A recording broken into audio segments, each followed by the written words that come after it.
Bom dia a todos, meu nome é Marcelo Alves, eu sou diretor de seguridade da FAPES e hoje eu estou aqui com Rodrigo Uchoa, gerente de atuária, e Mariana Sherman, gerente de previdência, para mais uma edição aqui do Conversa com a FAPES, e a gente vai falar sobre esclarecimentos a respeito da joia, né, e esse papel que tem na migração. A gente fez uma apresentação na penúltima live, né, a respeito do crédito de imigração, como calculava o crédito, quais eram as implicações, e aí algumas dúvidas surgiram, né, surgiram dúvidas a respeito da parte dos assistidos, né, como é que essa dinâmica a respeito do crédito de imigração funcionava. Então a gente fez uma live específica para os assistidos a respeito disso, e surgiram muitas perguntas também a respeito da joia. Na ocasião a gente explicou, né, como é que a joia interferia no crédito de imigração, mas vários FALIFAPs apareceram a respeito dessa dinâmica, né, de como é que a joia se enquadra ali na questão do crédito de imigração. E aí a gente achou interessante fazer uma live específica para a joia, né? A gente vai ver, são pouco mais de 800 pessoas que pagam joia atualmente, né? Então é um assunto bastante relevante e tem, de fato, uma série de detalhes, né, que eu acho que vai ser bem interessante a gente esclarecer, detalhes de como a joia interfere na parte do crédito de imigração e detalhes até mesmo operacionais, né, para se eventualmente alguém quiser amortizar a joia. Então acho que vai ser bem interessante essa conversa. A gente preparou aqui uma apresentação e depois a gente, obviamente, abre para perguntas e respostas. Mais uma vez, lembrando que todo esse material, né, está sendo gravado, vai ser colocado depois no nosso hot site, vai ter uma área não só da apresentação e do vídeo, né, mas também o FAQ, de perguntas e respostas. Então, aquelas pessoas que eventualmente não estão tendo oportunidade de assistir ou querem assistir novamente, vai ter todo esse material lá no nosso hot site, né? Inicialmente, só para relembrar um pouco aqui do nosso cronograma, né? Onde a gente está prevendo aqui uma aprovação por parte da Previc em janeiro e abertura do nosso processo de imigração em maio e junho, né? Ele começaria dia 1º de maio, terminaria no último dia de junho, né? Tem um ponto aqui que é importante, que é em relação a essa data de janeiro, né? Hoje a gente não controla essa data é a nossa previsão de cronograma por conta de tudo que a gente tem conversado com a Previc, né? E tudo leva a crer que a gente vai conseguir essa aprovação em janeiro. Então a FAPES está trabalhando internamente para ter toda a parte de processos, sistemas prontos em janeiro. As conversas com a Previc também estão sendo muito boas para ter essa aprovação em janeiro. Então, tudo leva a crer que a aprovação vai ser em janeiro. Mas pode acontecer, nesse cronograma, por conta da aprovação do regulador, de ficar para fevereiro ou, eventualmente, ficar para março. Mas estamos trabalhando com esse cronograma de janeiro. Um ponto importante aqui, e aí esse slide mostra bem, é a questão do que vai acontecer em janeiro também, né? Existe um interesse muito grande das pessoas de saberem qual é o valor do crédito de imigração. Então, o que a gente planejou? Vai existir uma prévia desses valores e esses valores vão ser anunciados em janeiro também, né? A gente vai disponibilizar um simulador e vai disponibilizar valores prévios do crédito de imigração, né? Por que em janeiro? Uma preocupação nossa desses valores já serem os valores, obviamente não são valores definitivos, são valores prévios, mas são valores os mais próximos que a gente tem quando você for comparar o valor real que as pessoas vão receber em maio, né? E para isso foi em janeiro, porque elas já vão contar, na hora da gente fazer os cálculos, com as premissas atuariais atualizadas. Então, isso é importante para ter a menor discrepância, né, entre esses valores e valores de maio. Claro que eles vão ser diferentes.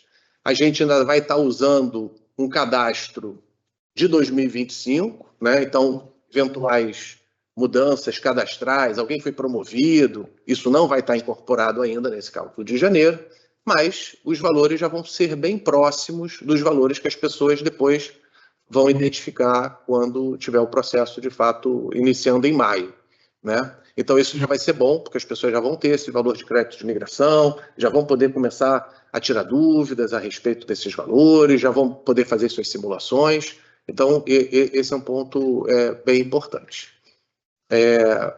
Falando agora propriamente da joia, né? Eu vou pedir aqui para o Rodrigo fazer um breve resumo para a gente começar a conversa, né, Rodrigo? E falando o que é a joia, né? Uma definição aí um pouco do que é a joia no PBB. Ela é uma cobrança, né, de forma individual, ela é um cálculo feito individual no momento da adesão. Ela é um fator que é aplicado em cima da contribuição ordinária. O pagamento é paritário, então isso é uma questão assim, até diferente de muitos planos de previdência, né? Nossa joia é uma contribuição normal, ela é paritária, o patrocinador também paga a mesma coisa que o participante paga. Ela compõe a contribuição normal, como já falei, para custear benefícios futuros do próprio participante. E a cobrança se encerra na data de elegibilidade de aposentadoria.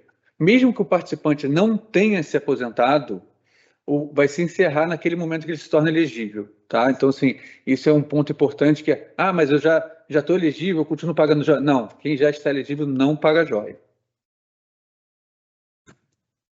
Vamos falar um pouquinho da estatística da joia. Quantas pessoas tem, mais ou menos qual é o valor, só para as pessoas terem um pouco da noção, né? Hoje a gente tem um pouco mais de 800 pessoas que pagam joia. O pagamento médio é de R$ 1.350, mas só falando da parte do participante, né, porque tem a paridade, então você tem que dobrar quando a gente fala de contribuição total. E pensando só em saldo de joia, saldo devedor de joia, a gente tem 160 milhões da parte do participante. Então, se a gente colocar a parte do participante mais o da patrocinadora, ficaria em 320 milhões. Perfeito. Isso tudo posicionado em junho, né, desse ano. Agora, o que é esse saldo devedor da joia, né? Então, o saldo de devedor, ele representa o quanto a gente tem a receber o valor de hoje, né, das contribuições futuras. Ele é diferente de um empréstimo, né, que você tem um saldo e vai amortizando, o saldo ele vai sendo atualizado financeiramente. A gente vai, que nem na reserva matemática, que a gente olha para frente e com as hipóteses atuariais, então a questão de expectativa de vida, crescimento salarial, tudo isso influencia no saldo devedor de joia, inclusive as bases cadastrais. Como a gente falou antes, né, uma alteração de cadastro também influencia no saldo devedor de joia. Então, a gente considera o que a pessoa vai pagar, dado qual é o fator em cima da contribuição ordinária, e a gente traz a valor presente esse valor. Lembrando que esse valor aí a gente colocou no portal, né? Está lá no portal. Sim. As pessoas, desde semana passada, se as pessoas quiserem saber qual é o valor do saldo devedor, só lembrando, né, que obviamente esse valor vai mudando, porque essas contas são todas dinâmicas, como o Rodrigo colocou. Tem uma atualização mensal e qualquer mudança cadastral ou de premissa afeta diretamente o valor do saldo devedor. Agora, Rodrigo, vamos voltar um pouquinho na questão do valor a ser migrado no PBB, para que todo mundo entenda bem essa dinâmica da joia em relação ao como é que isso interfere na migração, né? Eu acho que essa é uma dúvida que surgiu, até quando a gente fez a live do crédito de migração, surgiu essa dúvida em relação à joia. Então, vamos voltar dois passos e reviver aí um pouco a questão de como é que o valor a ser migrado, como é que calcula, né? A gente falou bastante lá na live de migração a respeito da reserva matemática, e depois a gente explicou que não é propriamente a reserva matemática. Se o crédito de migração é reserva matemática com alguns ajustes. Ela é um dos elementos que compõe esse cálculo, né? Um dos elementos. Como é que... Então vamos voltar ali, vamos refazer essa dinâmica ali e mostrar como é que então calcula esse crédito de migração. Lembrando até o conceito da reserva matemática, que é a primeira parcela que aparece aí em tela do crédito de migração. A reserva matemática é tudo aquilo que eu tenho a receber do plano, menos o que eu e a patrocinadora iremos pagar para financiar o plano. Então, é uma diferença. E aí, o a pagar entra todas as contribuições, incluindo a joia, incluindo os PEDs. São todas as contribuições que nós fazemos ao plano. Então, isso gera a reserva matemática. Aí, para efeitos da migração, né, a gente vai comparar essa reserva matemática, no caso dos ativos, com a portabilidade. vai ser o maior entre essa diferença em valor de hoje, entre os benefícios a receber e as contribuições a fazer, e a portabilidade. A gente vai ver, o participante vai ser considerado o maior valor dos dois. Depois eu tenho que considerar o resultado. No caso, né, a gente tem, por enquanto, um resultado do PBB deficitário. Então, a gente reduziria aí o efeito da reserva matemática. Por que isso? Porque é a questão do patrimônio, né? Eu só consigo migrar o que tem no patrimônio. Depois tem o aporte do patrocinador, porque existem compromissos do patrocinador para com o plano, e que na reserva matemática, como eu tirei todas as contribuições futuras, eu tenho que voltar com o patrocinador pagando a sua parte. Então, a gente vai explicar, né, na próxima tela o que tem nesse aporte do patrocinador. E, por fim, são outras parcelas que são mais resíduos, né? Às vezes o participante tem uma contribuição que ficou a pagar, ele não pagou tudo no mês e ficou para outra, ou a receber, então tem um valor a receber. Esses valores serão considerados no crédito de migração, mas essa parte é uma parte mais residual do plano. Então, vamos ao aporte do patrocinador. Então, aquilo que a gente colocou, né, tem a contribuição dos assistidos, a contribuição normal dos assistidos, não só dos atuais assistidos, mas como também dos futuros assistidos. A metade do resultado do PBB, né, a parte que o patrocinador ele é responsável, né, então é metade do déficit daqueles que migrarem, assim como o PED 2015 e 2017. Então, são essas três parcelas que compõem o aporte do patrocinador. É interessante notar, né, que quando a gente fala aqui de crédito de migração, o ajuste, né, do déficit já está dentro da reserva, né? Sim. Quando você calcula ali a reserva, depois você faz o ajuste, ou seja, você retira da reserva o déficit para você ter o crédito de migração, então você já faz o ajuste ali. No caso do patrocinador, ele não tem essa prerrogativa, então ele Sim. tem que fazer um aporte, né? Exato. Por isso que aparece ali Integralizar o resultado. Então, aparecer resultado e aparecer PED, que tem também natureza de resultado, né? Porque foi um déficit lá atrás que está sendo... que já foi contratado. É bem intuitivo, né? É bem intuitivo. Eu acho que vale a pena aqui a gente pegar dois pontos. Por que aparece a contribuição dos assistidos e por que aqui não aparece joia, né? Então, a contribuição do assistido ele é mais considerado como um redutor permanente do benefício, né? Porque a pessoa vai pagando essa contribuição de forma vitalícia. Todos os aposentados e pensionistas pagam esse valor, né? E como tem a paridade, o patrocinador tem que pagar a parte dele, porque senão eu vou estar reduzindo 2 vezes o benefício. Então, é feito só para ficar aqui, né, de exemplo, se a pessoa recebe 10 mil e tem R$500 de contribuição, natural que eu considere 9.500 para ela transferir. Só que 500 desses 9.500 são pagos pelo patrocinador. Se eu não colocasse o aporte, eu ia transferir 9 mil, ao invés de transferir 9.500. Então, por isso que entra. Então, todos os participantes, é coletivo, né? Todos os participantes pagam a mesma taxa, e por isso que há o aporte, né, do patrocinador. Já a contribuição de joia, primeiro que é um financiamento de benefício futuro, é uma contribuição que é esperada para o ativo pagar até se aposentar. Como é feito na data da adesão, nem todos os participantes possuem essa contribuição. Tem certos participantes que não têm esse valor de joia, né? Então, como a gente botou ali, por volta de um pouco mais de 800 pessoas pagam joia, né? Entre todos os ativos. E, além disso, o ritmo de pagamento depende do participante, porque o participante tem a opção de amortizar a joia. Não tem como o aposentado ele amortizar a contribuição normal, mas tem como o participante ele amortizar a joia. Então, por todos esses fatores, né, a contribuição de joia não entra na paridade do aporte do patrocinador no momento do cálculo do crédito. E aí, só para lembrar, né, esse aqui é um tema assim, bem importante, porque isso aqui faz parte do aporte que o patrocinador vai fazer. Então, são dois pontos ali bem críticos ali para o patrocinador nesse processo de migração, né? Um é esse aporte que vai ser feito, e o outro lá na frente é a devolução dos recursos que o plano vai fazer para o patrocinador. Então, obviamente, nessas duas contas, né, ou na apuração desses valores, tem uma preocupação muito grande disso ser feito da forma correta. Então, todo esse arcabouço aqui que a gente mostrou, né, do que representa a necessidade desse aporte do patrocinador, foi objeto de parecer jurídico, né? Isso está sendo levado para a SEST, para a Previc, enfim. Tem um escrutínio bem grande em cima disso, porque é um fator, obviamente, importante, relevante, que o banco também, quando for fazer esse aporte, vai ter que justificar todas essas contas e essas rubricas, né? Eu acho, Rodrigo, que a gente podia... E também vale dizer, Marcelo, que quando a gente definiu, né, porque como ficou no plano CD, quem assistiu a última live, né, vai ser as mesmas contribuições, em média, né, do que o patrocinador fazia, ficou no plano CD. A joia está no cálculo daquele percentual que foi colocado ali. Da média. De 12,0. Exatamente. Certo. Então, assim, se a gente tivesse, por algum motivo, que colocar aporte do patrocinador da joia, assim como tem do PED, a gente teria que tirar esse percentual e o 12 reduziria. Não, perfeito. Eu acho que vale a pena a gente trazer o próximo slide, porque ele acaba falando um pouco do impacto da amortização da joia, né? A gente percebeu muita gente, muito participante, tentando entender essa dinâmica de como é que isso afeta, né? E, obviamente, é um ponto que tem vários detalhes, então, às vezes, acaba tendo um pouco de...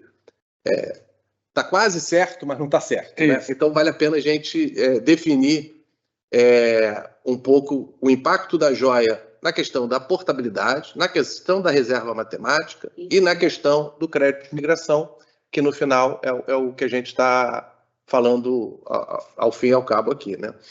Mas a gente percebeu que a gente recebe vários fatos, várias dúvidas, e às vezes os conceitos vão se misturando.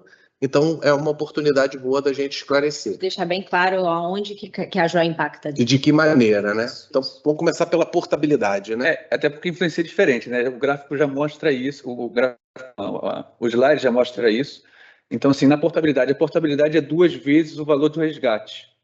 Então, por isso que está multiplicado, porque considera a parte do participante e a parte do patrocinador. Porém, no resgate, tem que tirar o que é carregamento administrativo, o que financia o PGA, né? E a parcela para cobertura de risco. A parte da cobertura de risco não vai para o resgate. Então, por isso que tem que tirar tanto o carregamento administrativo, porque ele não é previdenciário, e a cobertura de risco é para pagar, para financiar a pensão, para financiar a invalidez. Então, ele tem um outro destino que não vai para o resgate. Por isso que na portabilidade você tira essas 2 parcelas. Na reserva matemática, que é considerada no cálculo de crédito de imigração, você tira apenas o carregamento administrativo. Mas por que você tira apenas o carregamento administrativo e não tira a cobertura de risco? Porque a cobertura de risco está dentro do crédito de imigração na reserva matemática. Está dentro da reserva. Eu tenho que provisionar na reserva matemática uma parcela para pagar uma eventual pensão, uma eventual invalidez, um eventual auxílio-doença. No crédito de migração, assim como tem ali na reserva matemática, que eu estou tirando o carregamento administrativo, eu tenho que tirar o resultado do PBB, como está na fórmula, né? Então, assim, o valor, ele aumenta a minha reserva matemática, porque eu estou reduzindo a contribuição futura. Eu estava esperando receber esse valor e deixarei de receber, porque eu já recebi, na verdade. E tem que tirar o déficit também, o resultado deficitário do plano, porque o patrimônio não teve aumento desse déficit no patrimônio. Lembrando que esses efeitos são sempre considerando as mesmas hipóteses atuariais. Eu estou entrando aqui no mérito de a pessoa de mudança, né? Aqui a gente está fazendo um status quo, né? Sem mudanças de reserva, sem mudanças de cadastro. E aí, Rodrigo, por ocasião daquela live, né, do crédito de migração, foi feita a pergunta, né? Bom, e se eu amortizar a joia, como é que isso interfere no crédito de migração, né? Então, vamos falar um pouquinho dessa amortização da joia. Qual é o efeito dela, como é que ela é calculada e qual é o efeito dela no crédito de migração? Então, ele é um cálculo atuarial. Então, tanto os dados cadastrais quanto as hipóteses atuariais, elas influenciam. Então, a gente considera, na data do cálculo, momentos, então, se a pessoa pedir hoje, né, 1º de outubro, eu vou usar as hipóteses dessa data. O patrocinador é paritário, né, na amortização. Então, como a expectativa de contribuição do participante tem a paridade, então, se o participante ele decide fazer alguma amortização, o patrocinador também vai fazer a sua contrapartida, acompanha, exatamente. A joia pode ser amortizada total ou parcialmente. Às vezes a pessoa pergunta, poxa, mas eu não tenho dinheiro suficiente para amortizar toda a joia. Não tem problema.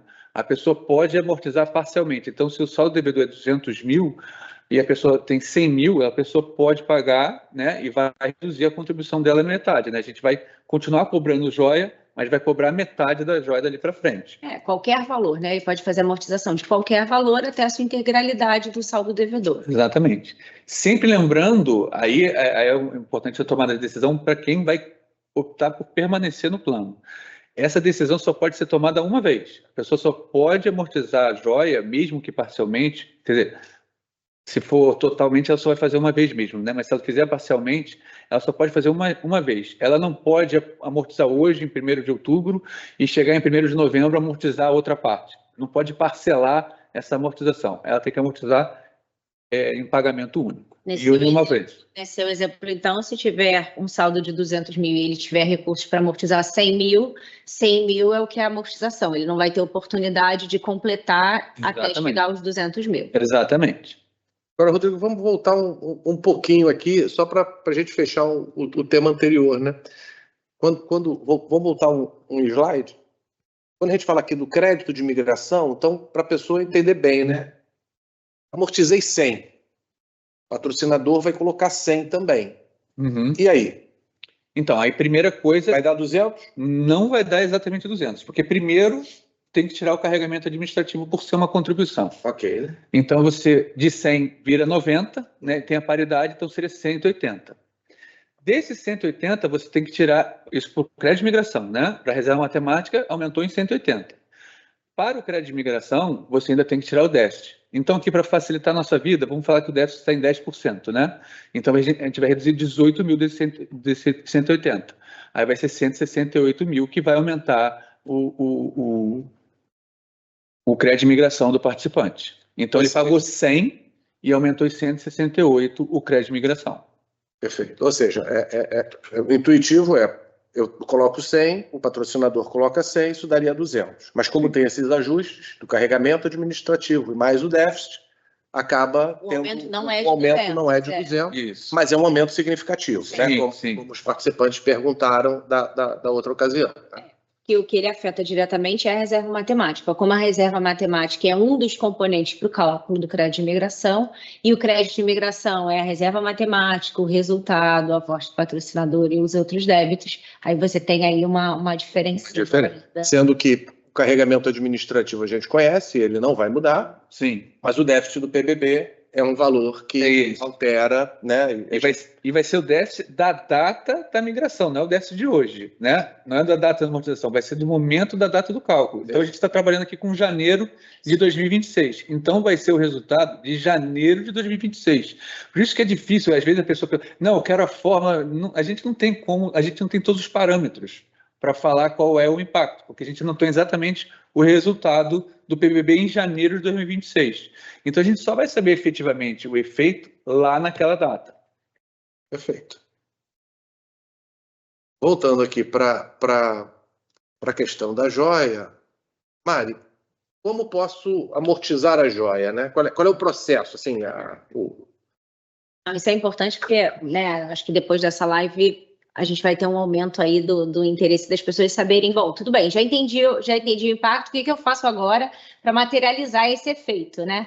Então, assim, primeiro é que tem uma formalização, a gente tem um termo de opção, né? A gente precisa formalizar isso através do Fale Factos, para a gente começar a fazer a apuração dos valores e a informação desse saldo devedor devidamente atualizado para que seja feito o pagamento. A gente tem ali um prazo médio ali de 7 dias, né, entre a solicitação e a data do crédito, para que a gente possa, enfim, fazer a apuração, gerar o boleto e o participante poder fazer esse pagamento, né?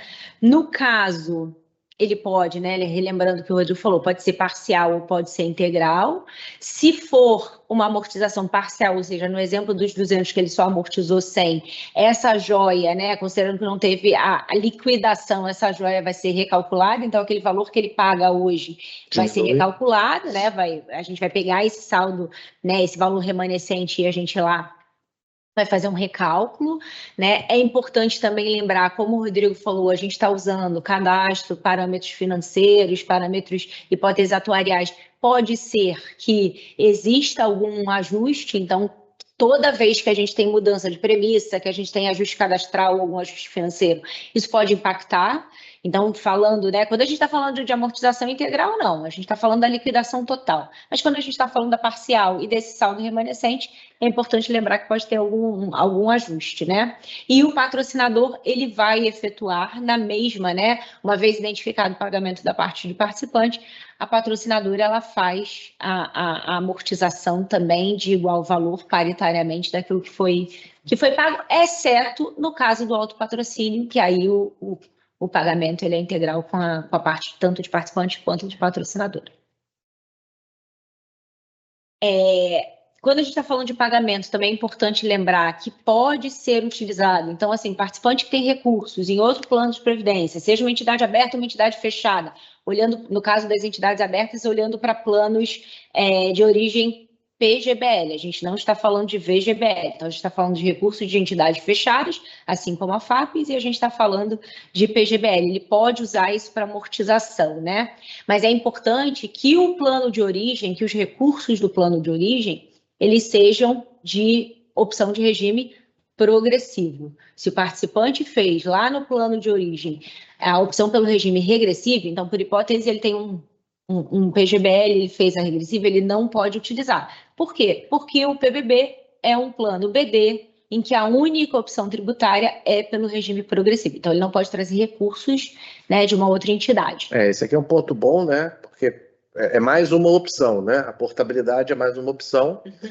Então, é aceita, só que aí por questões de legislação, né, de regulação, de limitações, aí tem a portabilidade é aceita desde que a natureza do plano que está sendo originado os recursos seja a mesma, né, não só em termos de natureza de previdenciária, mas em termos de natureza tributária também, né? Então, o VGBL não é possível, um PGBL ou de uma outra fundação de entidade fechada e na parte tributária, o regime de um plano BD é progressivo. Então, se a pessoa tiver um PGBL regressivo, já não vai ter. Então, é só questão de casamento.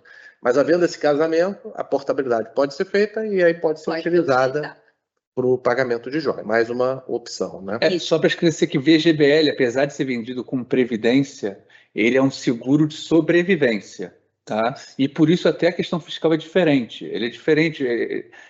O VGBL ele paga só sobre rendimento, né? Porque ele é um seguro. Diferente do PGBL, que é, sim, análogo ao que a gente faz aqui.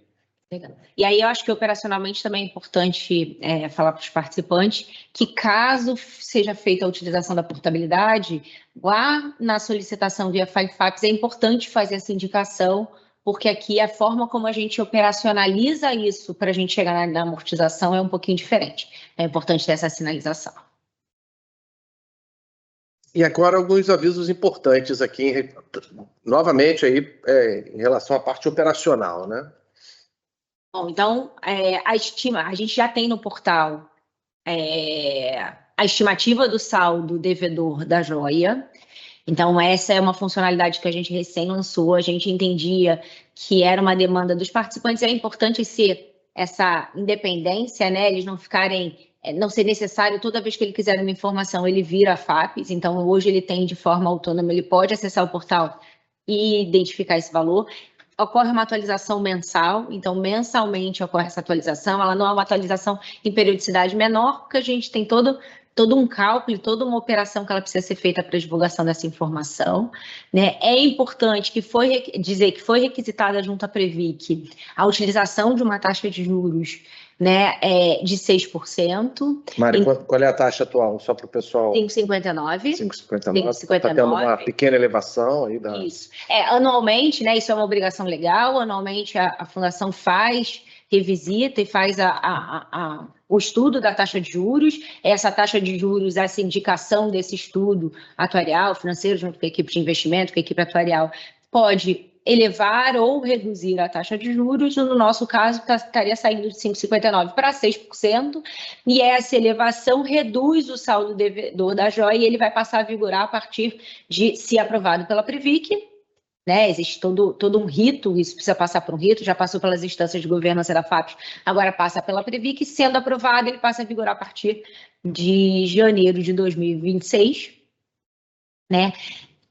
Em função da migração, esse eu acho que é um ponto importante para reforçar. Vai haver um período de suspensão da amortização de joia, né? Como a gente vem falando em todas as nossas lives, a gente tira uma fotografia para fazer o cálculo do crédito de migração, né? O nosso consultor atuarial externo, a equipe do Rodrigo, a própria etapa de auditoria vai utilizar uma fotografia para a gente validar os cálculos e as informações que vão ser divulgadas para a tomada de decisão, né? Isso está previsto no termo de migração, está previsto na legislação, então tem uma fotografia. Essa fotografia, então, a gente precisa fazer uma suspensão temporária da amortização de joia. Ela, né, se o nosso cronograma ali, seguindo ali o nosso planejamento da data do cálculo 6 de janeiro, a gente mais ou menos ali por volta do dia 20, ali, na reta final ali do mês de janeiro, a gente vai fazer essa suspensão, porque a gente tira essa fotografia para que as equipes atuariais possam fazer o cálculo do crédito de migração. Depois a gente retoma isso, né, depois que a gente encerrar o processo de migração. Então, a gente vai ter ali um período, né, de freezing, de suspensão dessa amortização de joia. Esse ponto, gente, é importante, né, porque acabou que tudo se concentrou muito em janeiro, né? Então, janeiro é o momento das premissas atuariais novas. A Mari colocou a meta atuarial sugerida, né, requisitada junto à Previc é de 6%, então houve uma elevação da meta atuarial que faz com que os valores de saldo devedor de joia diminuam. E essa questão, havendo, o cronograma prevê aprovação por parte da Previc em janeiro. E aí, como vocês lembram, isso é até a parte regulatória, né? Havendo aprovação da Previc em janeiro, essa fotografia, essa data de cálculo é o último mês, é o último dia, o último dia do mês da aprovação. Então, havendo a aprovação da Previc em qualquer dia de janeiro, vai ser 31 de janeiro essa fotografia. E aí, o que acontece em termos operacionais? Não casa, né? Haver um pedido, por exemplo, de amortização no dia 25 e a gente ter condições de calcular os efeitos para o dia 31 de janeiro. Então, por isso que tem aqui o dia 20 de janeiro. Agora, o que pode acontecer? Pode acontecer de que a aprovação da Previc, que a gente não controla isso, não seja em janeiro. Se for para fevereiro, obviamente a gente vai andar também. Vai andar com esse prazo. Né? Esse prazo é móvel, ele está diretamente ligado à aprovação da Previc, porque é ela que determina a data do cálculo. Existe uma etapa operacional, como você falou, então a gente vai fazer esse recorte ali por volta do dia 20 de janeiro, mas obviamente que isso é móvel, né? Avançando para fevereiro, a gente vai avisar os participantes, né? Ele sempre vai ter ali um prazo de antecedência da data do cálculo para que a gente possa operacionalizar isso, porque o efeito da amortização está diretamente ligado ao crédito de imigração, né? Ele afeta a reserva matemática, consequentemente, o crédito de imigração. Bom, a nossa live hoje era mais curta mesmo. Acho que vale a pena a gente ir para as perguntas e respostas para ver dúvidas mais específicas, né? Quando a gente passou todos os pontos, né? Alguma dúvida ainda ficou pelo caminho, né? Uma pergunta aqui. Hoje a gente não tem propriamente o nome de todas as pessoas que estão fazendo pergunta, então algumas pessoas são anônimos, né? Após a divulgação da prévia dos valores de migração, ainda será possível fazer quitação total ou parcial da joia para fins de aumento de reserva de migração? Poderá até a janela que foi colocada, que é o dia 20 de janeiro, né? Se não for aprovado se não for aprovado em janeiro, vai para 20 de fevereiro e assim por diante.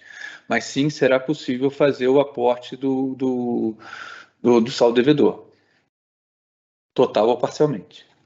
O Alex faz a pergunta aqui. De acordo com o cronograma de migração, até quando é possível quitar a joia? Bom, dia 20 de janeiro, até por questões aí operacionais. A né? data é móvel, a gente está. Todas as datas que a gente fala aqui é porque a gente está trabalhando com o nosso cronograma De ideal janeiro, de janeiro, né? janeiro. Olhando para a nossa Realidade expectativa hoje. Exato. Qual é a nossa expectativa? Aprovação em janeiro, período de migração ali em maio, junho e data efetiva em setembro.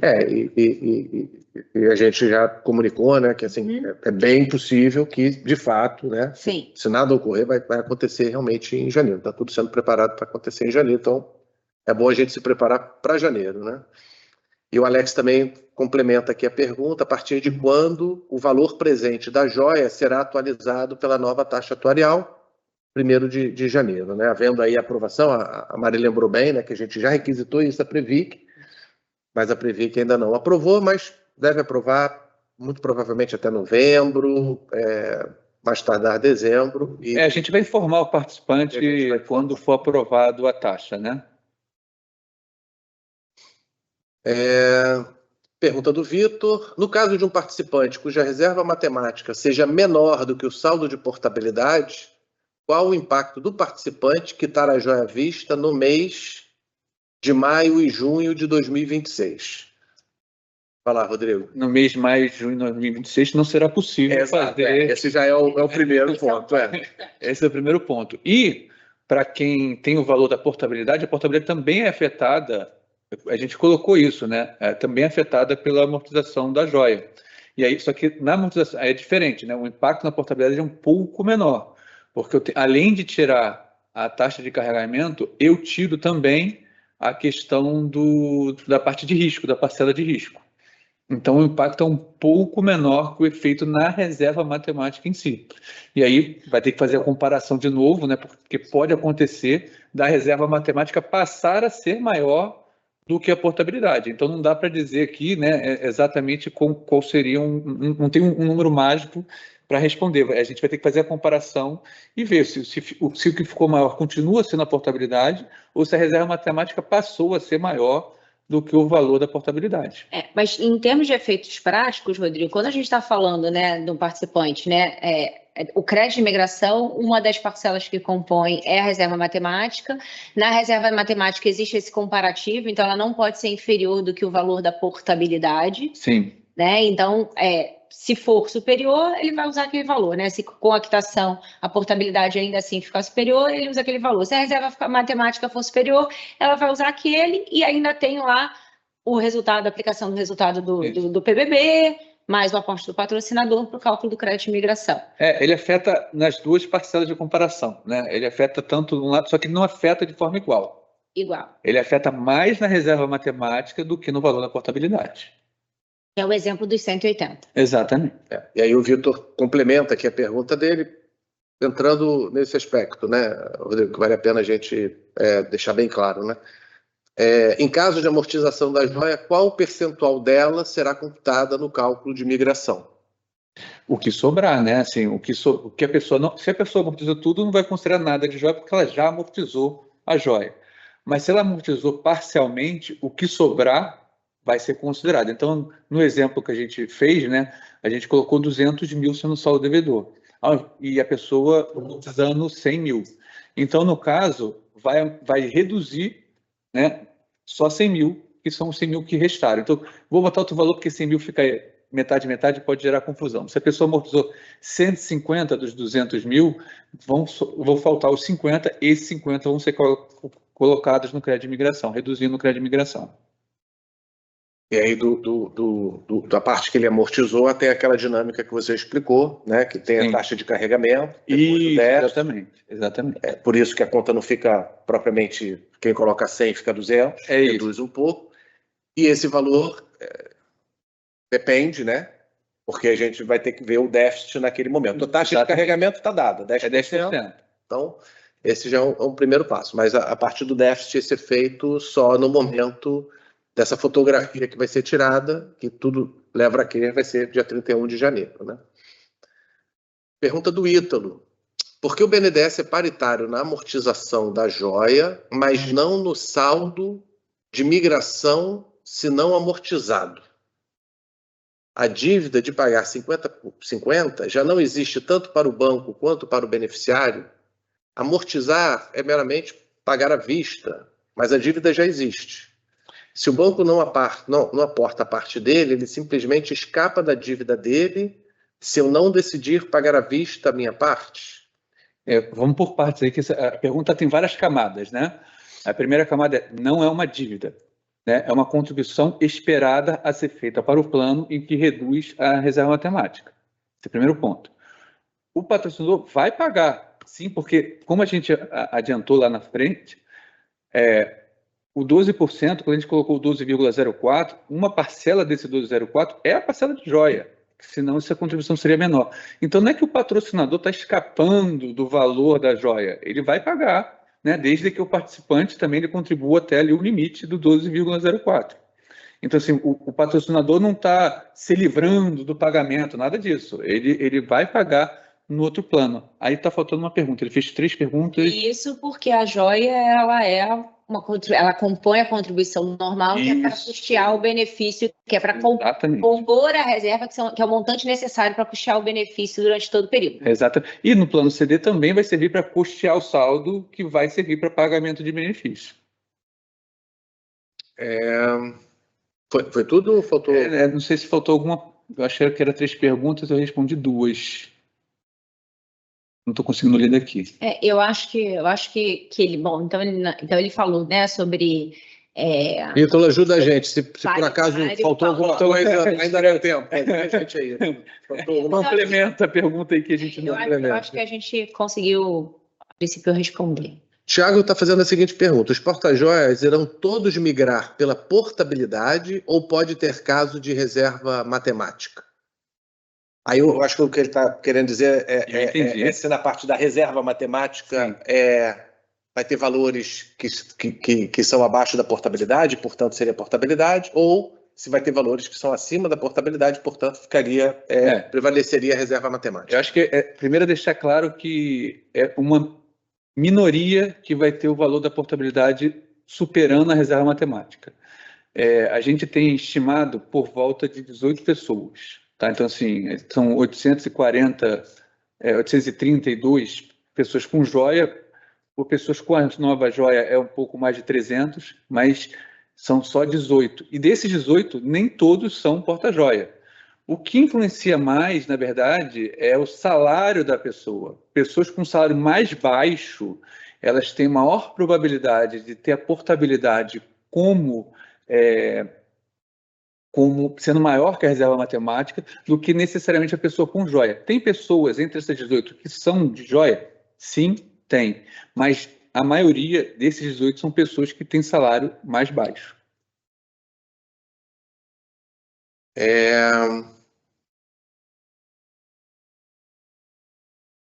Novamente do Tiago. Em caso de migração pela portabilidade, o impacto da amortização da joia sobre o crédito seria com desconto do carregamento administrativo e desconto de cobertura de risco e ainda o déficit do PBB?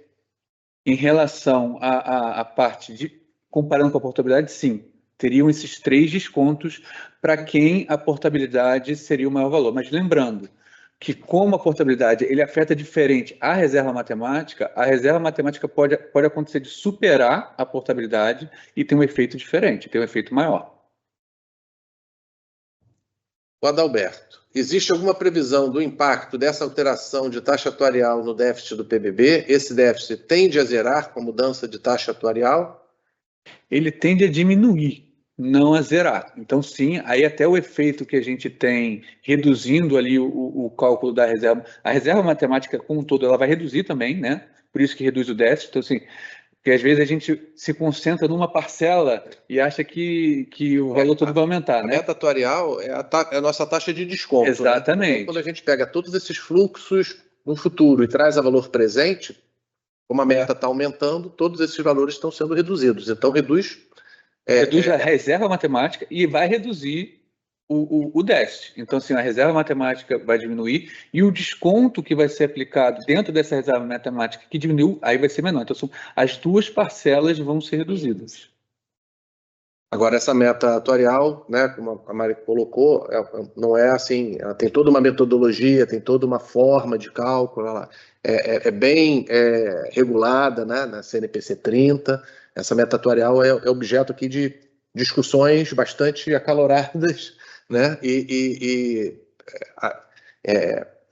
Há uma proposição feita, né, pela nossa área atuarial, junto com o nosso consultor atuarial externo, depois aprovada em diretoria e encaminhada para aprovação final em Conselho Deliberativo. E também tem a área de investimento que trabalha até nas projeções, porque, de novo, né, a taxa atuarial é uma expectativa de retorno de investimento, né, líquido da parte administrativa. Então, assim, a Dirim, né, ajuda bastante a gente nesse processo e a gente está na vanguarda. A gente tem um modelo, né, que é estudado até por outras entidades para tentarem replicar, etc. e tal. Então, assim, a FAP está bem na vanguarda na discussão de taxa de juros. É isso que eu ia dizer, é uma metodologia muito robusta, né, que foi muito bem preparada e hoje, inclusive, é bench para outras entidades. Exatamente. E que foi aprovada no Conselho Deliberativo também. Né? Exato.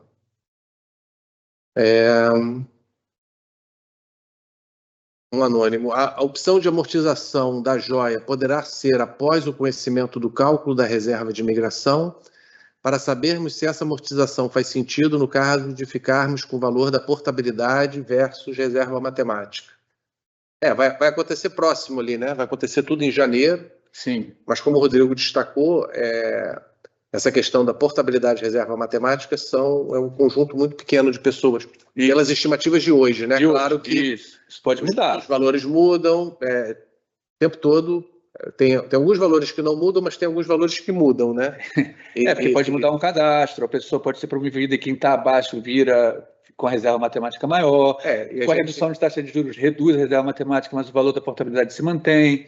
Então, assim... E várias outras premissas atuariais ainda estão sob análise para serem aprovadas. E elas vão, ou eventualmente podem, afetar o déficit, né? Sim. Crescimento salarial, expectativa de vida, tudo isso impacta, entre outras, né? Entre outras.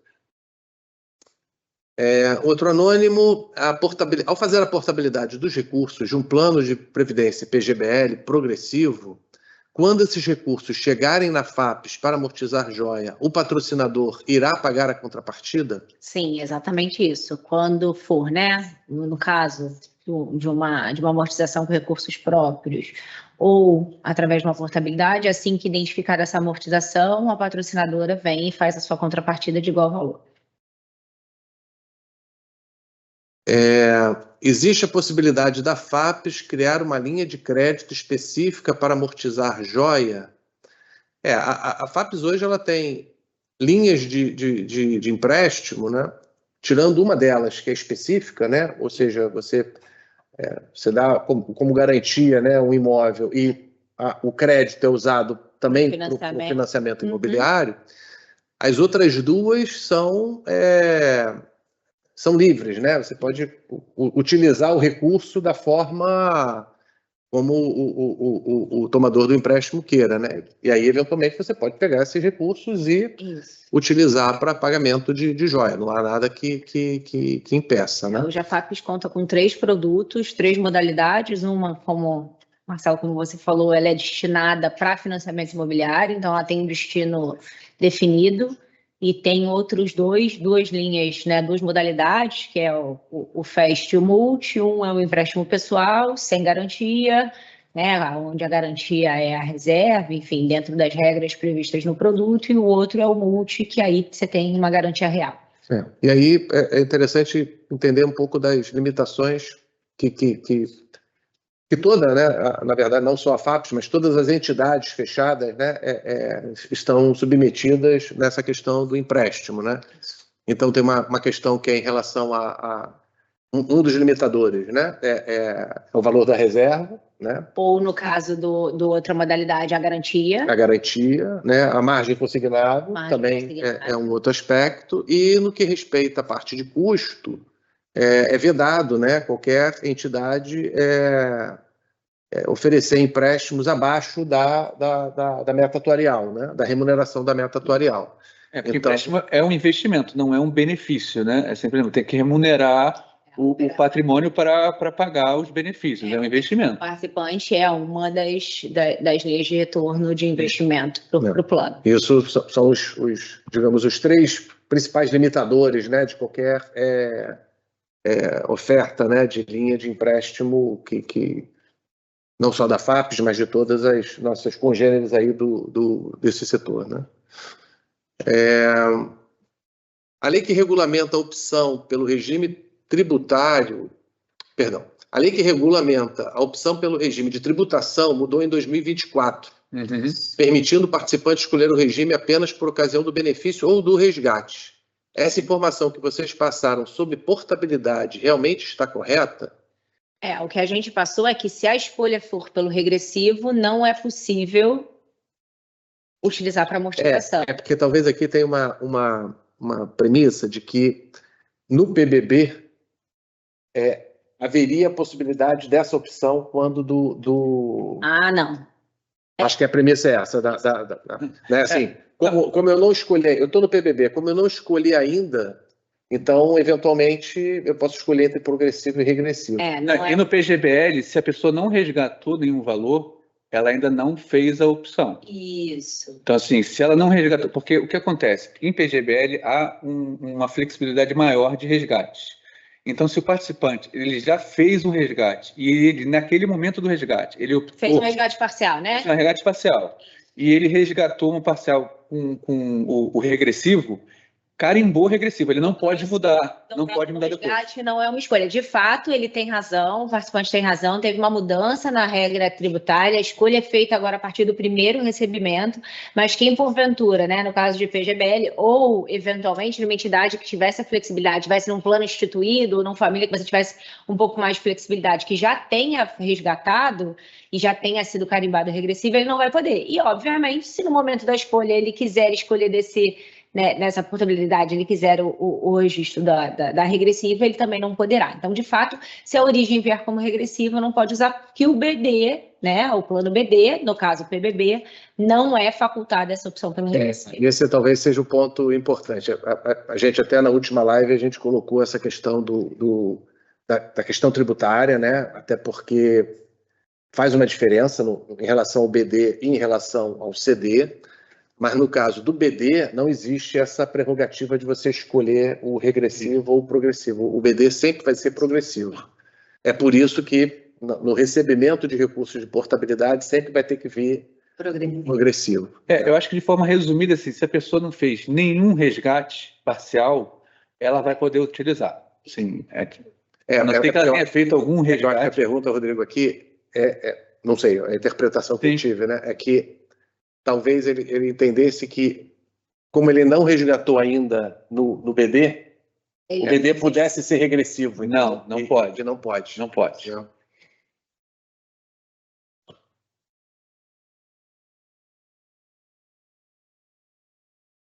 Bom dia. Fiz uma amortização parcial de joia quando ingressei no banco, por meio de migração de saldo de um plano externo. Então, não posso fazer mais outra amortização? Não. Hoje estaria vedado, né? Hoje estaria vedado. Será possível realizar a simulação do crédito de imigração com e sem a quitação da joia? Aqui eu estou entendendo que ele está falando daquele período de janeiro em que a gente vai disponibilizar a prévia, né? Até 20 de janeiro ele poderia fazer, mas depois... Quando a gente está olhando, eu acho que quando a gente está olhando na informação que vai ser prestada, a prévia é sobre o valor prévio do crédito de imigração, com base nas informações que se tem, né, com o cadastro, que não vai ser o cadastro final... com as premissas, aí sim as premissas mais atualizadas, que são aquelas que a gente terá. Então, o que a gente vai disponibilizar é o crédito de imigração para que as pessoas já comecem a amadurecer a ideia se irão ou não optar pela migração. Mas esse crédito de imigração ele não será simulado. Ele é simulado o valor calculado que será passível de imigração quando aberto o período. Então, aí tem uma avaliação individual, né, com base nas informações passadas pelo Rodrigo, sobre quais são os impactos, né, da amortização da joia, para entender se faz sentido ou não seguir com aquela amortização. né? Então, se eu interpretei corretamente a pergunta, essa que seria a resposta. Não vai ter uma simulação de crédito. Né? O que a gente vai disponibilizar é uma prévia do crédito calculado, com as informações que a gente vai ter naquele momento, quem já amortizou, se vai ser levado em consideração, quem ainda não amortiza, não vai ter essa informação sendo levada em consideração, para que possa ser amadurecido, porque no processo de migração vai existir um período, né? Como a gente já mostrou no nosso cronograma, vai ter um período de opção, período em que as pessoas vão ter que ter a tomada de decisão, que é ali em maio e junho. Mas sabendo que esse é um tema sensível, que ele requer aí um planejamento grande, que é uma tomada de decisão, né? Ela é irrevogável, ela é irretratável, a opção pela migração, ela ela é facultativa, mas ela é definitiva, a gente entende que é importante que as pessoas tenham conhecimento ali, né, de uma estimativa do que elas terão ali de crédito de migração, que é aquele valor que vai ser migrado para o PBBCD, para essa tomada de decisão. Então, olhando sobre essa ótica, é isso que a gente vai disponibilizar em janeiro, né? É o crédito de imigração calculado, não a simulação do crédito com e sem. Eu queria aproveitar para voltar na pergunta anterior, né? Porque o que acontece? Essa decisão, a pergunta anterior, eu vou voltar até na pergunta anterior para não ficar, né? A pessoa que pergunta: fiz amortização parcial da joia quando ingressei no banco por meio de migração de saldo de um plano externo. Então, não posso fazer outra amortização? E a gente respondeu, de fato, não pode. Hoje, a regra não permite, a amortização é só uma vez. Mas por que a amortização, por que essa regra foi criada dessa forma, né? A ideia é que as pessoas não pudessem ficar arbitrando por conta de mudanças de taxa de meta atuarial, né? Eu acho que a gente pode estudar isso aqui. Isso aqui a gente pode estudar até porque a gente está falando de uma amortização de um período bem, um evento bem característico, bem específico, né? A gente não está falando da regra geral, né? Eu acho que está falando aqui da questão da processo de migração. Então, assim... Tem uma variável importante. Aqui a gente vai pegar e vai estudar isso aqui. Obviamente, isso aqui, para ser alterado, precisa passar em diretoria, precisa passar no Conselho Deliberativo, mas o estudo a gente vai fazer, tá? Compromisso aqui como resposta agora é que hoje a regra não permite, mas diante dessa provocação eu acho que faz sentido essa discussão, até considerando os motivos que levaram a essa tomada de decisão, e que agora a gente está adiante, entendo eu, diante de uma outra situação. Então, acho que faz sentido o estudo e o encaminhamento desse pleito aqui, tá?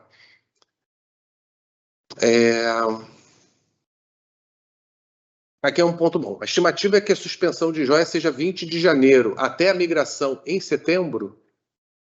Não? É isso mesmo. É isso, né? A migração será em setembro, mas é a conclusão da migração, né? A opção, de fato, vai ser ali maio e junho, né? E essa questão do 20 de janeiro, como a Mari colocou, é uma questão operacional, né? A gente não teria condições, né, de calcular o impacto dessa amortização nos valores que vão ser colocados ali no dia 31 de janeiro. Que o reconhecimento da amortização precisa ser em janeiro. Você tem, né, para você poder considerar. Acho que aqui tem um ponto, né? Então, assim, hoje existe esse cronograma de entre 20 de janeiro, né, móvel, até a migração em setembro, né? Mas tem ali um período também de, como a gente colocou ali, de operacionalização entre o fim da operação. Então, é possível que dentro dessa operacionalização, a gente está trazendo aqui os valores máximos estimados, né? Mas, obviamente, a depender de como aconteça essa operacionalização, é possível que tenha ali uma certa flexibilidade, mas ficaria ali mais ou menos entre agosto e setembro, né? Não passando de setembro. Enquanto não encerrar o processo de migração, né, vai ficar suspenso a amortização de joia. Gabriel, se eu decidir dilatar a joia hoje, haveria restrição para a quitação da joia no âmbito da migração? Ele pode dilatar e ele pode amortizar depois. O que ele não pode é dilatar 2 vezes ou amortizar 2 vezes, mas ele pode dilatar. A dilatação, no momento do data do cálculo, ele não afeta a reserva matemática, porém, como reduz o valor da contribuição, a reserva matemática dessa pessoa vai crescer de forma mais vagarosa.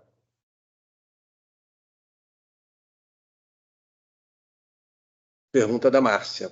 É possível a aprovação da Previc ocorrer ainda em 25? Nesse caso, a possível alteração da taxa não beneficiará o saldo da joia? Seria isso?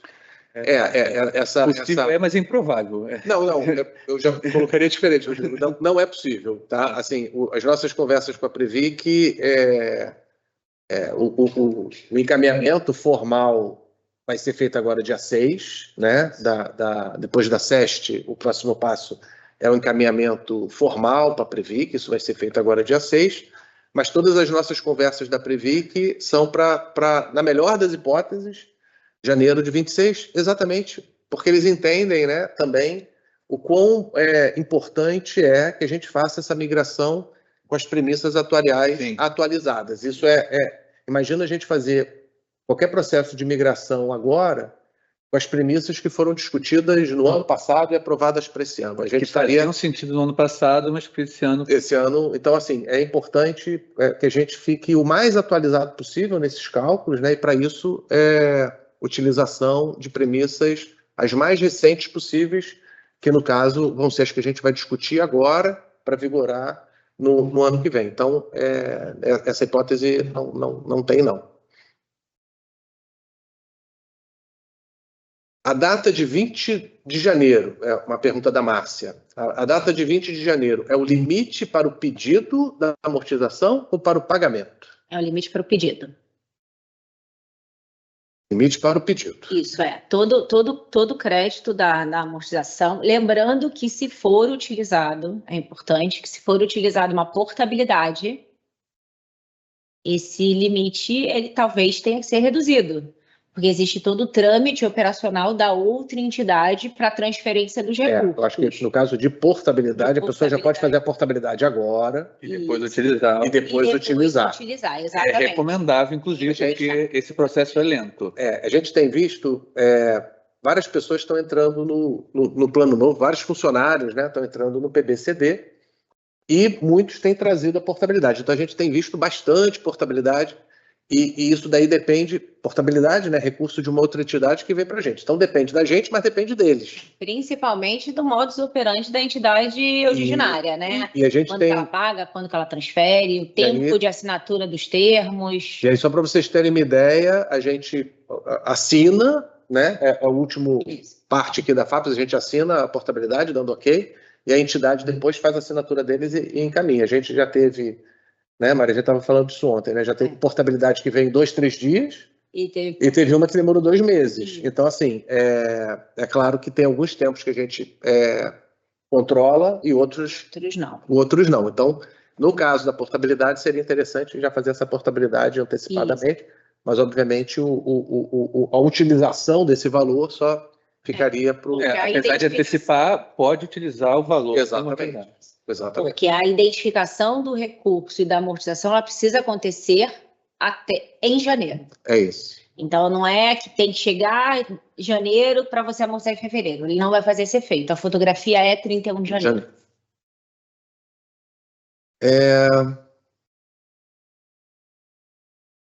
Gabriel, faz sentido cobrar o carregamento administrativo sobre a quitação da joia, considerando que essa quitação será feita com o objetivo único de aumentar o crédito de migração, dado que no CD a taxa de administração será cobrada sobre o saldo do fundo? Não seria possível fazer uma exceção para esse caso? Não, está dentro do plano de custeio. É uma forma de recebimento, inclusive, assim... Quando a gente faz as projeções aí da parcela administrativa, a gente conta com esses recursos, né? Esses recursos seriam antecipados, mas seriam deixados recebidos depois. Então, assim, a FAP estaria abrindo mão de uma receita. Então, não é possível a gente, dentro do plano de custeio atual, a gente fazer esse tipo de concessão. Anônimo, essa atualização da taxa atuarial implicará em novo fator de joia para quem fica no PBB? Não, a joia ela é calculada no momento da adesão, né? Depois ela só é alterada por alguma alteração regulamentar, né? Caso de redução de benefício, né? Posterga a aposentadoria, teve a redução de pensão, tudo isso são motivos para recalcular a joia, mas tirando esse tipo ou mudança cadastral que altere a elegibilidade, às vezes o participante fala, não, eu tenho tempo de INSS que eu não declarei no momento que eu entrei. Isso pode gerar também uma alteração do fator de joia, mas tirando essas situações, a joia não é recalculada. Pergunta do Felipe Filadelfo. Sendo a data limite 20 de janeiro para liquidação, e aí eu acho que já entra conversa com o outro, não é para liquidação. Da Márcia, não é para liquidação, é para solicitação. Então, Felipe, não é para liquidação, porque aí ele entendeu que era liquidação, então ele pergunta, quando é o período máximo para eu solicitar, né? Então, não vai ser da liquidação, vai ser da solicitação. Mas com todos os disclaimers de que tem aí um período de operacionalização, aqueles que utilizarem a portabilidade vão fazer com antecedência, né? O que for possível em função dos prazos. Mas é importante, né, o pessoal entender esses tempos e movimentos, né? Porque, como ele colocou aqui, tem que assinar o termo, tem que solicitar o boleto, fazer o pagamento. Então, exatamente. É bom ficar bem atento a isso. O trabalho é nosso e do participante também, porque ele tem que pagar o boleto, ele tem que, enfim.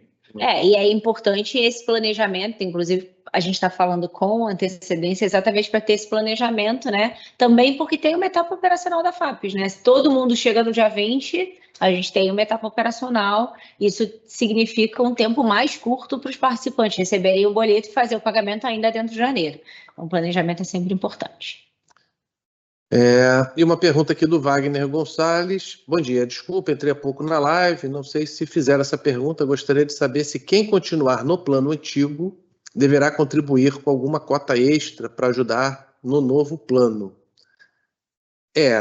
Não tem essa figura de cota extra para ajudar no novo plano. Na verdade, é o PED. O que tem então, vamos lá, né? Assim, no CD, o CD não tem PED, o CD não tem joia, né? Então, são as características do CD. Quando a pessoa migra, ela vai ter a contribuição normal e vai criar o saldo dela com essa contribuição normal.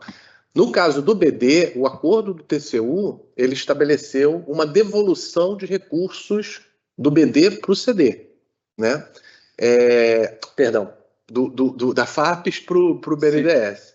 Do PBB para o BNDES. E estabeleceu também que quem migrasse haveria não pagaria essa parte, né? Então imagina quando a gente está dizendo que todos no PBB, que o PBB vai ter que devolver recursos, é como se cada participante, um pedaço de cada participante fosse responsável por um pedaço dessa devolução.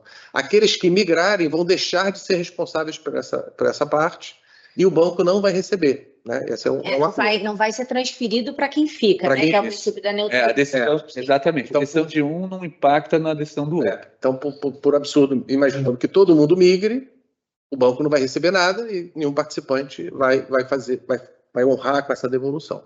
Mas então, aqueles que ficarem no PBB, aí vai ter uma devolução. Essa devolução, isso também ficou estabelecido no acordo, essa devolução ela não pode ser incorporada ao resultado, ela vai ser objeto de um plano de equacionamento de déficit, ou seja, vai ter uma contribuição extraordinária para fazer jus exatamente a essa devolução. Então, esse até está no nosso cronograma ali, né? Quando a gente termina todo o processo de migração, a gente identifica quem migrou e quem não migrou, faz essa apuração atuarial, calcula, né, como vai ser feita essa devolução, quanto, né, efetivamente vai ser devolvido, porque depende do número de pessoas que migrarem, e aí a gente calcula qual é essa contribuição extraordinária exatamente para fazer jus a essa devolução. Essa é uma parte do trabalho operacional que a Mari comentou que haverá depois da migração. É isso. E aí o último comentário aqui, a respeito de empréstimo, a gente chegou a comentar isso na última live também, né? Em relação ao empréstimo do CD, né? Existe hoje um empréstimo no PBB, havendo a migração, vai haver também empréstimo no plano CD, né? Só que a gente está fazendo as últimas alterações no regulamento do plano, porque como um empréstimo ele está hoje no ambiente BD, ele precisa de adaptações para uma regra uma nova dinâmica. Uma nova dinâmica de plano. E aí, só para vocês entenderem um pouco da dificuldade, no plano BD os benefícios são muito constantes, né? Porque uma vez estabelecido o benefício, é aquele benefício vitalício. No plano CD, como vocês já viram em outras lives, assim, são várias formas que a pessoa tem para retirar esse recurso.